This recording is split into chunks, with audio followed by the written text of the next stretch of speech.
आज मैं आपके लिए लेकर आई हूँ पालक चना दाल की मज़ेदार रेसिपी। ये इतनी जायकेदार होती है, इतनी टेस्टी बनती है कि जो लोग सब्जियाँ नहीं भी शौक़ से खाते, वो एक बार इसको खाने के बाद बार-बार इसकी फरमाइश करेंगे। बिस्मिल्लाहिर्रहमानिर्रहीम, अस्सलाम वालेकुम। वेलकम करती हूँ आपको अपने चैनल पर एक और मज़ेदार रेसिपी के साथ। पालक चना दाल बनाने के लिए मैंने पालक ले लिया है आधा किलो, जिसको अच्छे तरीके से धोने के बाद मैंने इसको बारीक बारीक काट लिया है। एक खुले मुंह का बर्तन ले लेंगे, उसमें हस्बे ज़रूरत पानी हमने गरम करा है। गरम करने के बाद हम इसमें पालक को डाल देंगे।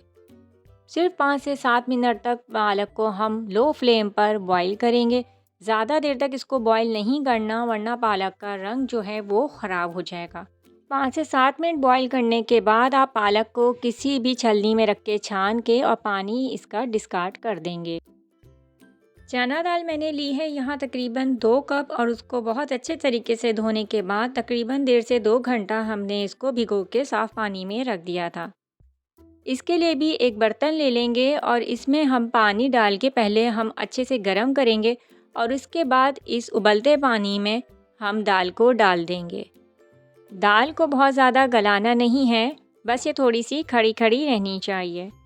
अब हमने एक खुले मुँह का बर्तन ले लिया है और इसमें मैंने तकरीबन हाफ़ कप के बराबर सरसों का तेल शामिल किया है। आप चाहें तो कुकिंग ऑयल भी ले सकते हैं। सब्जियां सरसों के तेल में बहुत ही जायकेदार बनती हैं, इसलिए हमारे यहाँ अमूमन सरसों का तेल ही इस्तेमाल होता है। तेल बहुत अच्छे से गर्म हो जाए तो मैंने यहाँ तकरीबन 2 टेबल स्पून लहसुन अदरक का पेस्ट डाला। थोड़ा सा इसको सॉट करेंगे और उसके बाद मैंने 2 मीडियम साइज़ की प्याज रफली कट करके डाल दी हैं। अच्छे से इसको फ्राई करेंगे। प्याज लाइट ब्राउन हो जाए तो टमाटर की प्योरी शामिल करेंगे तकरीबन 1 कप के बराबर, और अच्छे से इसको हम सॉट करेंगे। टमाटरों की प्योरी को भूनने के बाद हम कुछ मसालों को ऐड करेंगे, जिसमें नमक है 1 टीस्पून। आप अपने टेस्ट के मुताबिक डाल सकते हैं, पालक में नमक थोड़ा कम ही डलता है। 1 टेबल स्पून हमने शामिल की है लाल मिर्च पाउडर, 1 टीस्पून हल्दी पाउडर, और शामिल करेंगे धनिया तकरीबन 1 टेबल स्पून भर के। शामिल करेंगे कश्मीरी लाल मिर्च हाफ़ टी स्पून। ये जायके और कलर को बढ़ाने के लिए हम शामिल कर रहे हैं। अच्छे से इसको भूनेंगे और तकरीबन 2 से 3 टेबल स्पून पानी शामिल करेंगे ताकि मसाला जो है वो अच्छे से भून जाए। मसाला अच्छे तरीके से भून चुका है और आप देखेंगे साइड से ऑयल थोड़ा सा अलग नज़र आ रहा है, सेपरेट हो चुका है। तो इस पॉइंट पे हम डाल देंगे पालक, जिसका पानी हमने ऑलरेडी डिस्कार्ड कर दिया था।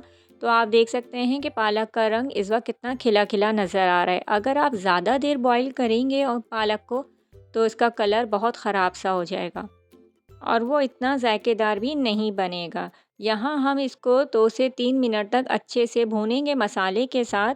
अब इस पॉइंट पे हम शामिल करेंगे 3 बड़े साइज़ की लाल मिर्चें। इसको भी मसाले में मिक्स करने के बाद हम शामिल कर देंगे अब चना दाल जो कि हमने बॉईल करके रखी थी, और उसको पानी सीमित हमें डालना है। पानी हमने इसका फेंका नहीं था, और पानी हमने इसलिए नहीं फेंका था कि इसी से ही जायका बहुत ज़बरदस्त आने वाला है। कवर कर देंगे 3 से 4 मिनट तक। आप देख सकते हैं कि मसाला और दाल अच्छे तरीके से मिक्स भी हो चुका है सारे मसाले के साथ, और हल्का सा बॉयल भी आ चुका है। इस पॉइंट पर हम डाल देंगे तकरीबन 4 से 5 अदद हरी मिर्चें। आप अपने हिसाब से डाल सकते हैं, कम या ज़्यादा करके। 2 टेबल स्पून भर के हमने डाली है कसूरी मेथी, जिससे जायका बहुत ही शानदार हो जाएगा। अच्छी तरह से मिक्स करने के बाद सिर्फ 2 से 3 मिनट तक लो फ्लेम पर आपने इसको कवर करके रखना है, और फिर देखिए ज़बरदस्त सा पालक चना दाल तैयार है। आप इसको गर्म गर्म सर्व कीजिए, और कमेंट सेक्शन में ज़रूर बताइएगा कि क्या आपने इससे पहले इस तरह की रेसिपी ट्राई की थी। इस रेसिपी को मेरे स्टाइल में ज़रूर ट्राई कीजिएगा, अपने फ्रेंड्स एंड फैमिली के साथ ज़रूर शेयर कीजिएगा। उम्मीद करती हूँ आपको मेरी आज की वीडियो भी ज़रूर पसंद आएगी। इंशाल्लाह फिर किसी नई रेसिपी के साथ हाज़िर होंगी। जब तक के लिए इजाज़त दीजिए। अल्लाह हाफ़िज़।